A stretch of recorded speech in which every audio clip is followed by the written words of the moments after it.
Survivor Christmas, everybody! It is finally time to get back to Survivor and wrap Season 41 up. For any of you who have been following my Survivor reviews, you know I'm a couple episodes behind. So I figured instead of doing one individual episode to recap each individual episode to go into the specifics, let's just talk about the endgame of Survivor. Let's talk about our new winner, all the things that happened between episode 10 and to the finale.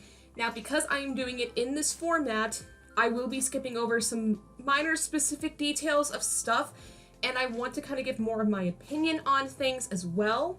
So we're gonna also start backwards. Let's go ahead and we'll start at the finale and our brand new winner of Survivor, and then kind of talk about things that happened in between episode 10 and the finale.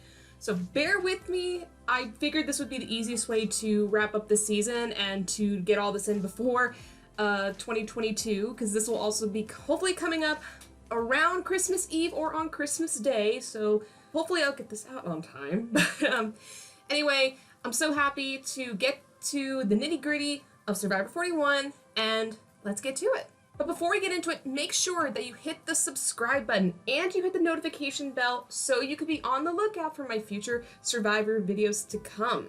Obviously, season 42 is on its way, and I will be doing reviews for that season as well. So make sure to hit the notification bell, hit the subscribe button, give this video a like as well, and be on the lookout for my future episodes or check out videos I've already done.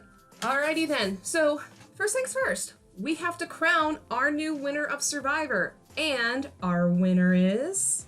The winner of Survivor 41, Erica. All the rest are yours as well. Our first Canadian winner, Erica.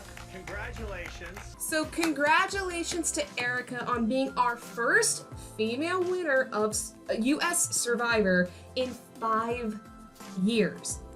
You heard me right, 5 years since a woman has won the game of US Survivor. Not since Sarah Lucina in Game Changers, which was the first Survivor season I ever started reviewing on my channel. So that is like insane to me. But also our first Canadian winner, our first Filipino winner, and collectively she's also our second Asian winner, I believe just after Yule. So big congrats to Erica on a game very well played, but I have a little bit of a nitpicky detail for the Survivor producers. Seriously, Survivor, learn to edit your female winners. I'm getting sick and tired of the fact that whenever we have a lot of female winners, we barely see anything from them. Now, there are a couple of exceptions. I mean, obviously, I think Kim Spradlin is the first thought that she played such a dominant game that she took over quite a bit of the airtime in One World.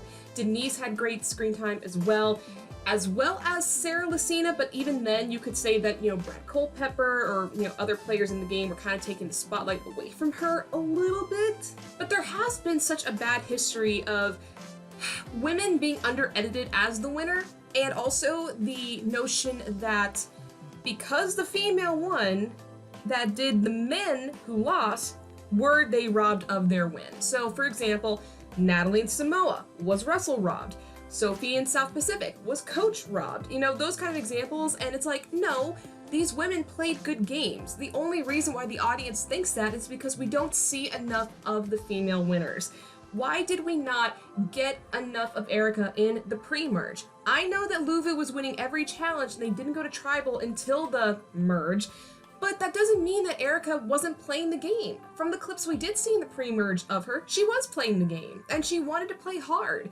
And the fact we didn't get to see that, or better yet, we didn't get to see the dichotomy between Erica and Heather, probably one of the top duos of this entire game.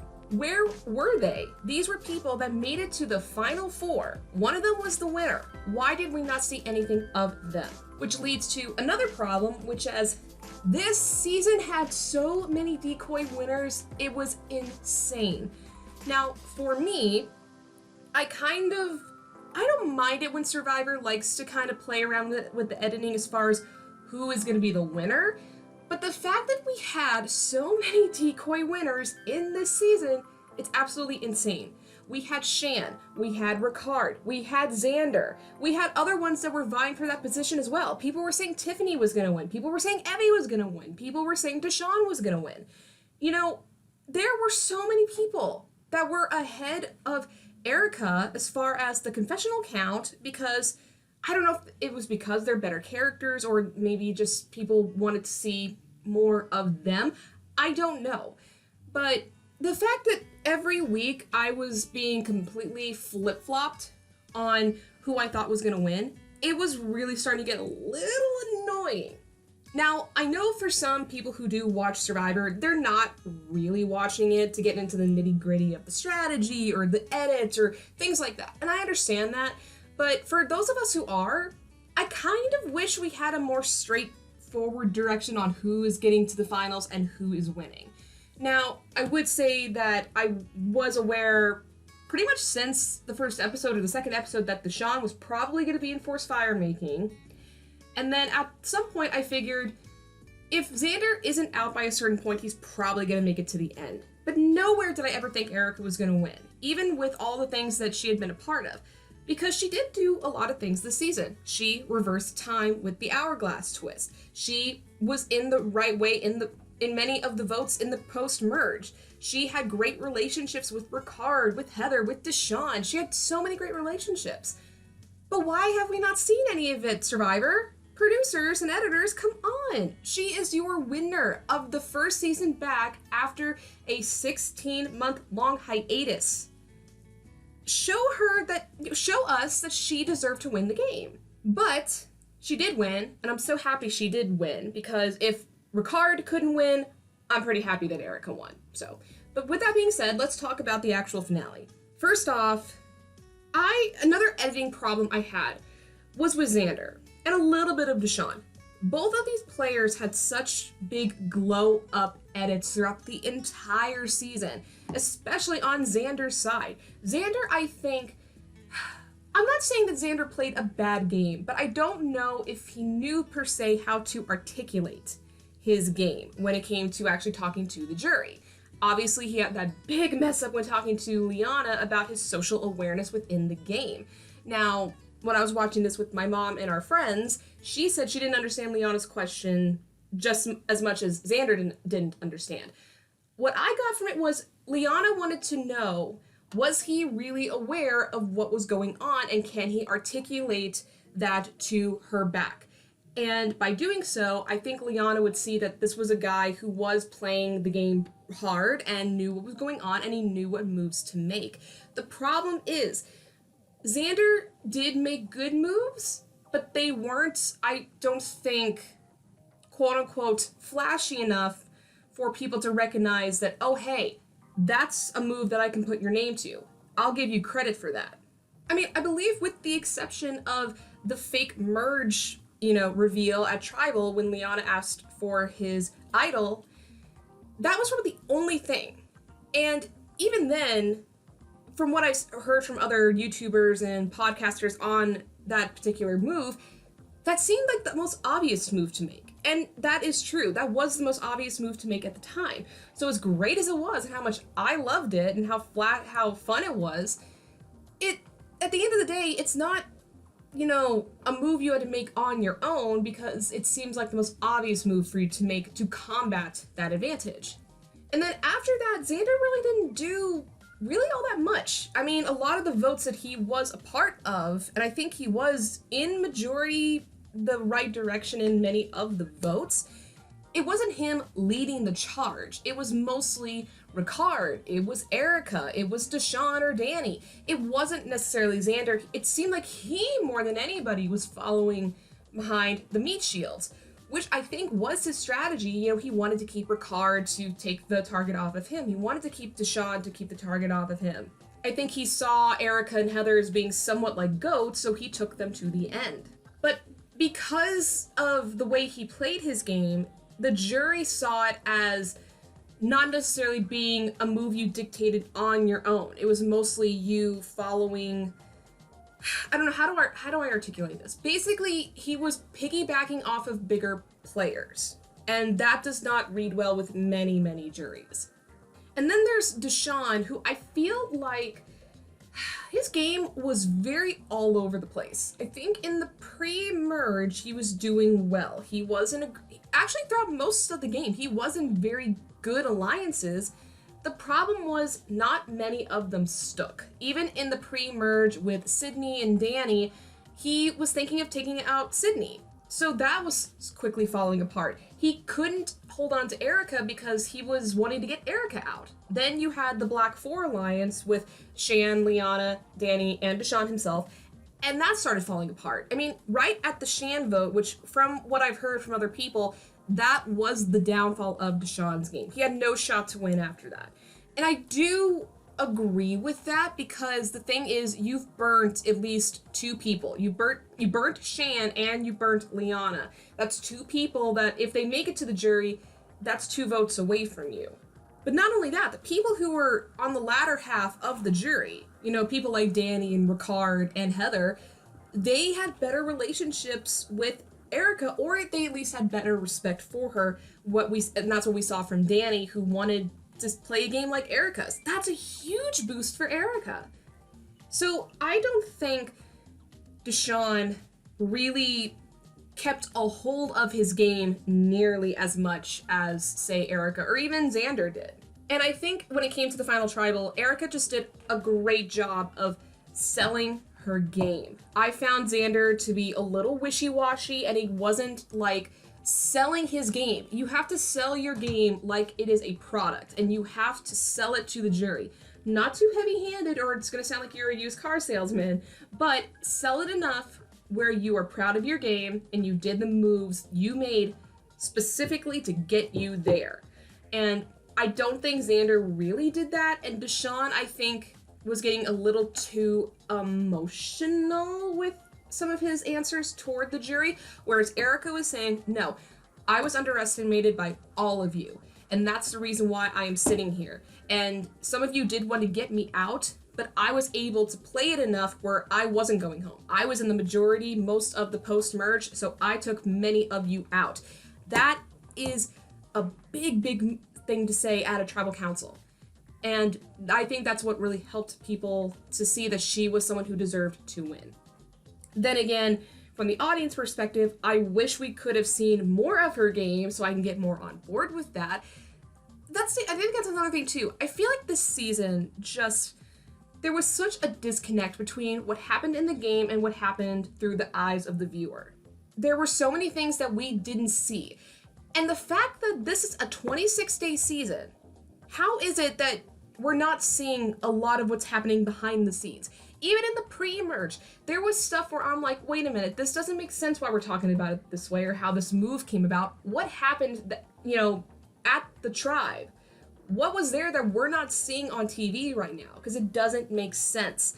And it drove me insane, and this constantly happened throughout the season, and I don't like that.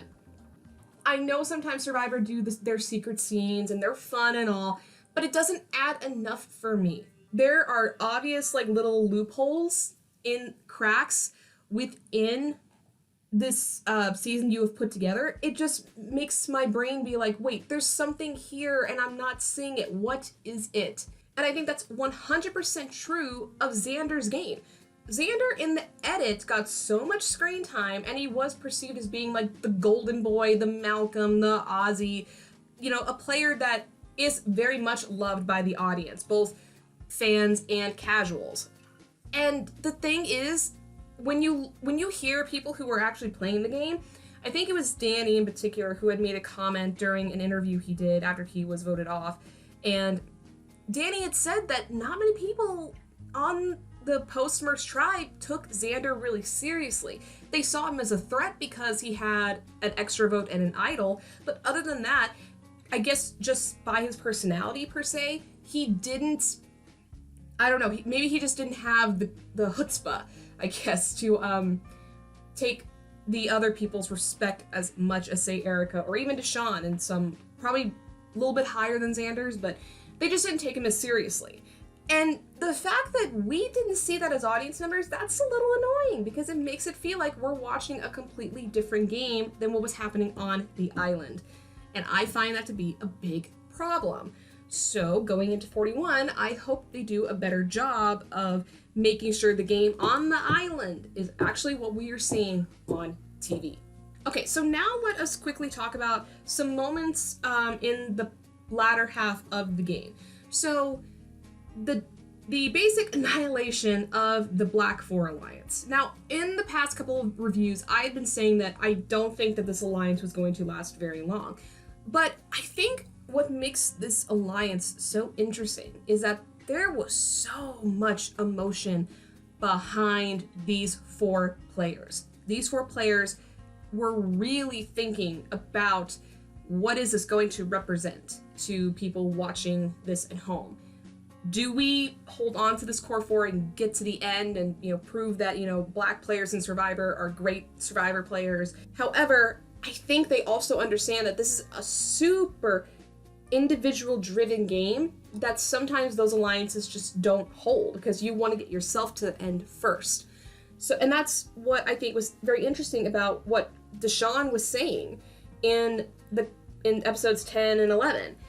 He was struggling so much with, do I represent my community or do I represent myself? And because he is a Black person, and because of all of the more recent racially driven things that have happened in the US the past couple of years, that holds a very different thought process. And I found it so fascinating to watch because it's the idea of bringing something that is bigger than Survivor, bigger than one person. It's so much bigger than probably anything that, it makes the gameplay just a lot more complex.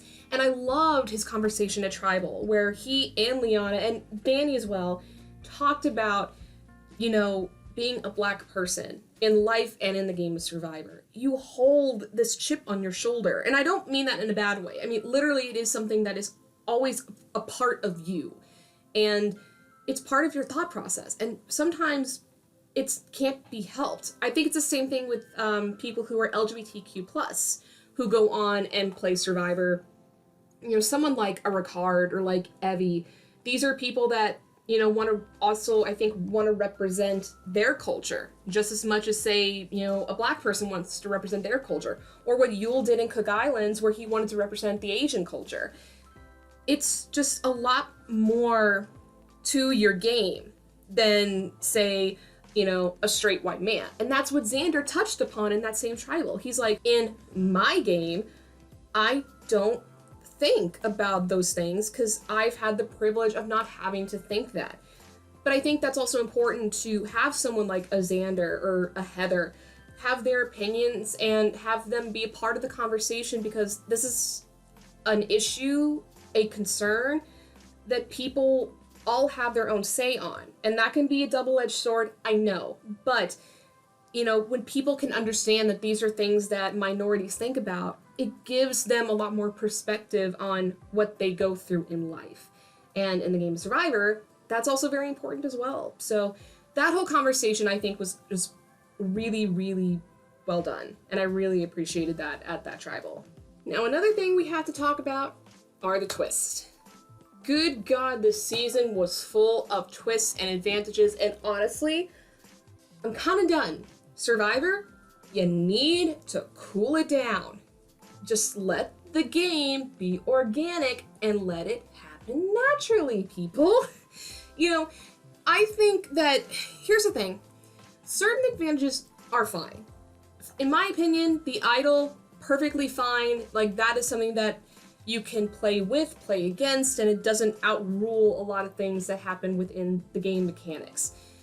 The shot in the dark, I don't mind it, but I kind of wish it had more importance. I mean, I guess it has a lot more standing now because of the whole Sydney blindside and the fact that Sydney had literally sent herself home because she played her shot in the dark instead of, using her vote to make a tie and possibly sending Evie home that night instead. I don't know. That one I think is better, but it's still not my favorite. The whole debacle of the three-way idol, it's fun TV, And obviously the moment that Nasir had revealed that he had gotten the idol was a huge moment, and I loved that moment. But again, it does also take away because you can't hide the idol, because everyone pretty much knows that that idol exists, and you most likely will have it in your possession. I don't know. I found it a little... I don't know. I could see it happening again, but the thing is that it does take away the mystery of who has the idol. Everyone will know you have the idol. Which leads to the knowledge is power, and Liana. Hate that advantage. I don't like that advantage. I think because it happened in a tribal council I wasn't a big fan of, the one where Sydney went home, just because it became such a big shit show. I guess there is a way you could make that advantage work and have it be fair, but the problem is that because the other person can't lie about it, that's a little unfair, so the only way to combat it is to do what, you know, Xander, Evie, and Tiffany did, was to use a fake idol and give it to Liana at that tribal, and also give the real idol to someone else. And in this case, it was Tiffany, the last person they would have expected to have the idol. And, do or die. No. No. We don't need do or die. I'm done with that. No. I don't see that again as being fair. It takes away the vote process, which is what kind of Survivor is all about. So why are you taking away Deshaun's chance to defend himself? And the fact that if he does stay in the game, he's immune. Like, I don't see that as being fair. Or at least, like, give him an idol, and then maybe he can use that idol to play at that tribal, but don't make him immune if he wins, because what's the point? It's just, again, that one, totally unfair, was not a fan of that. Really quick, let's also talk about the advantage toward the finale. The word scramble. I don't mind per se that it's a word scramble that gives you the clue, but I think the actual advantage was a little bit leaning to someone actually winning, because literally Erica had such a big lead and Ricard was right behind her. Ricard would have won that if not for that advantage that Erica had received. And I'm not taking anything away from Erica. It really helped her out and it got her into, you know, the final four. Also, it did take Ricard out of the final four. But I just think that that was a little too much. But again, a lot of those, you know, gives you an advantage in the challenge. Most of the people that do receive those, they end up winning those challenges. So it's also maybe the idea of having at the final five, which is a little odd, but I think they've done that in similar cases. I think they've done that in South Pacific. They did it in Guatemala. So, I mean, they've done it for a while, so maybe I should accept it. But the big daddy, the big twist to end all twists, the hourglass. Survivor, never again. Never bring back the hourglass. No more. We're done with that. First off, it is very easy for the person who is given that advantage to smash that hourglass if they are immune. It's the same thing that happens with the whole Deshaun thing with the do or die. If you're going to give them the option of at all being immune, they're probably going to take it. So it's a no-brainer that she's going to twist the game. And the fact being that we got an episode of filler. I expect my filler episodes to be in animes. You know, there's Naruto filler, there's One Piece filler, there's Dragon Ball filler. I don't need filler in Survivor. Since when do we do fillers in Survivor? Like, what? I hate that advantage. I think a lot of us fans hate the advantage. Never bring it back, Survivor. You'll have your one and done, but it'll be just like the fake merge in Thailand. It'll be just like the Medallion of Power in Nicaragua. No more hourglass. We're done with it. Now let's go ahead and let's talk about the cast of Survivor 41. If anything can salvage this season for some people, it has to be the cast. The cast was awesome. If this had been a cast like a Thailand, or maybe even a Redemption Island, this season would have tanked. But this cast of Survivor 41 was amazing. They need to keep doing this. I think the diversity initiative worked out great. We had so many different walks of life. We had so many different minority groups represented this season, which I absolutely loved. And it brought a lot of dynamic to the game. And I think that's what we need to keep doing from here on out. You know, the fact that we had a Black Alliance and how there was so much emotion behind all that, that was amazing to watch. To see, you know, LGBTQ plus players do very well. That's awesome too. You know, I love the different dichotomies and all the layerings of things from real life that go into the game of Survivor. I think it's great, and I'm really hoping that in season 42 we're gonna have the same outcome. Granted, every cast is different, so we'll have to wait and see on that. I think, bar none, the best player of the season was rhianaB. rhianaB was incredible throughout the entire season. I never saw rhianaB being stressed out. I never saw him like crack a sweat. He always stayed managed and in control, which I find very amazing that he could do that. But also, it's great gameplay. He made very big moves. He was a big time physical threat. Lo and behold, he was great in challenges. And he had a great social game. He literally had everything. I mean, like Jeff said, some of the best players of Survivor have never won the game. Look at Suri, look at Rob Sesternino.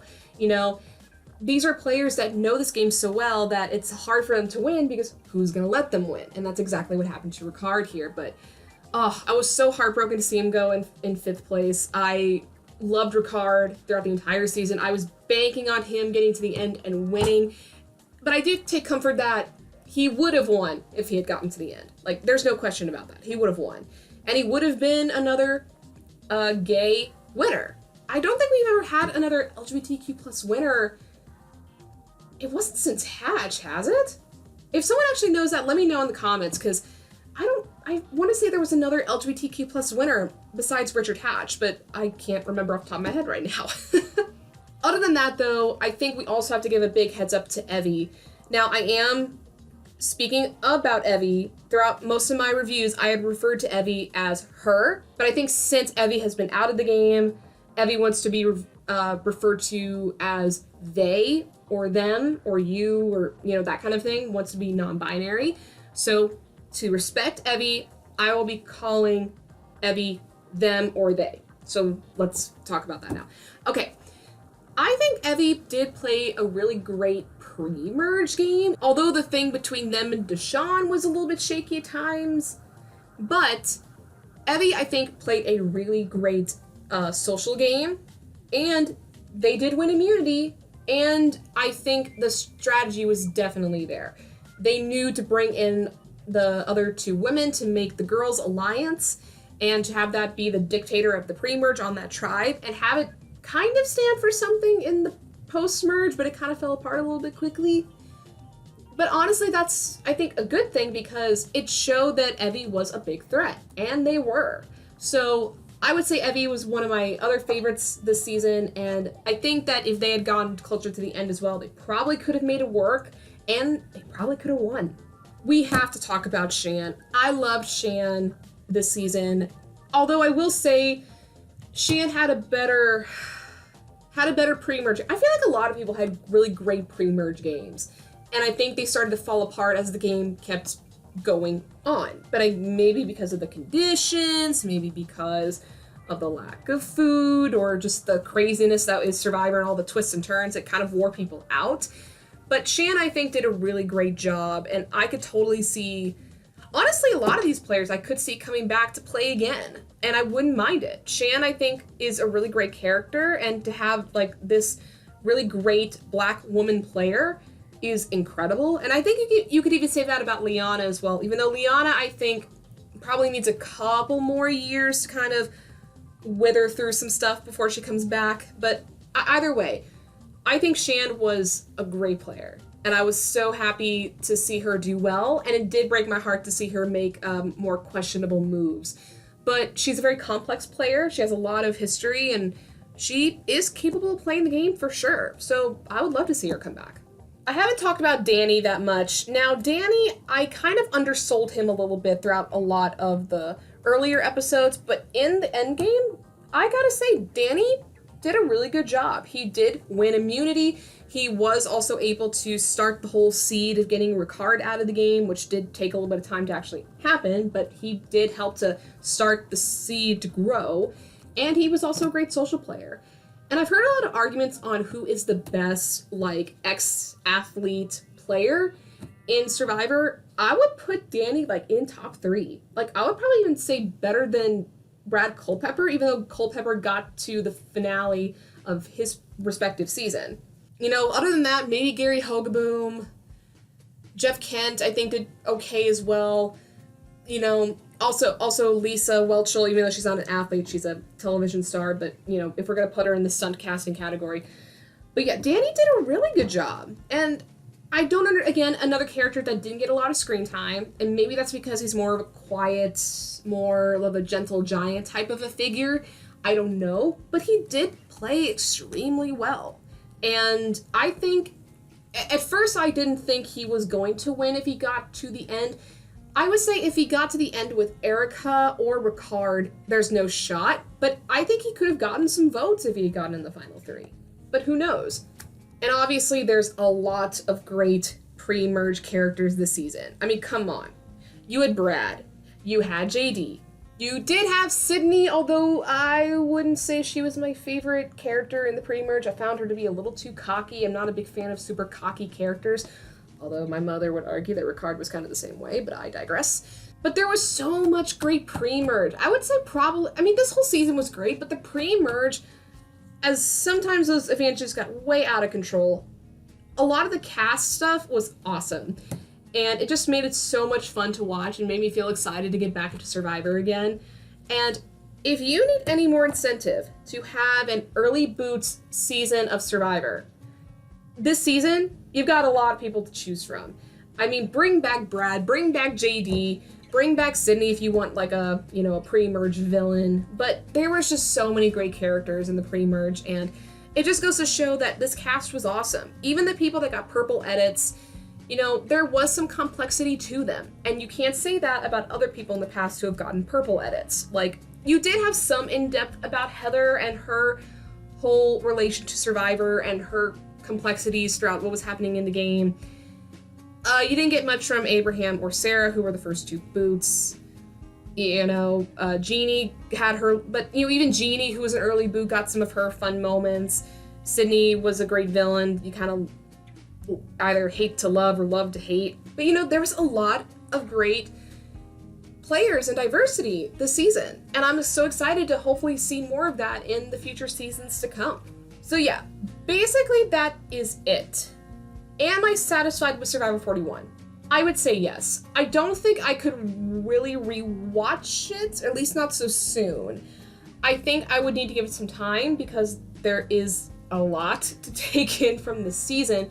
But overall, this season was fun and it was awesome. And to have this be the start of a new era of Survivor after we waited so long for US Survivor to come back, I'm happy. I'm happy with our winner. I'm happy with the cast.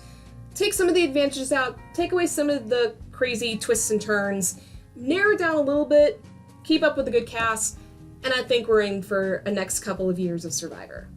But yep, I think I'll end it right there. Thank you all so much for tagging along with me on this Survivor journey. I had a lot of fun, even though I was a little bit late on some videos. But I loved reviewing this season for you all, and I cannot wait for season 42. But in the meantime, please give this video a thumbs up if you liked it. Leave me comments down below. What did you think about the season overall, the finale, our new winner, Erica, anything in between? I would love to read your comments. And if you want to see my future videos or videos I've already done, go ahead, hit subscribe and hit the little bell icon so you can be notified when my videos come out. That's all I have for you all today, and until the next video, bye! Mwah!